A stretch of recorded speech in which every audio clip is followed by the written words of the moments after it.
அம்மா அப்பா, என்ன சமைக்க போறீங்க பாப்பாக்கு? இன்னைக்கு உங்களுக்கு என்ன சாப்பாடு வேணும்? பூரி கிழங்கு. ஓகே சரி, பண்ணலாமா? Zoom zoom.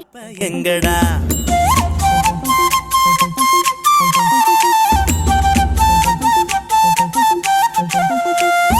மண்ணாங்கட்டின்னு சொன்னா கூட கவலை இல்லடா, என் அப்பா தானே சொன்னா இப்போ அதுக்கு என்னடா?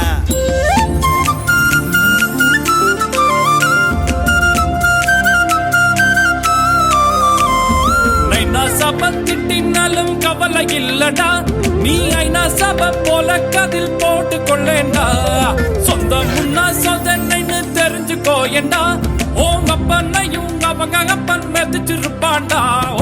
என்ன பார்த்து சொன்னா, என் கண்ணை பார்த்து சொன்னா, அவ அப்பனாக இல்ல என்ன அடிச்சு. ரொம்ப நன்றிம்மா, புண்ணாக்கு அருமையா இருக்கு.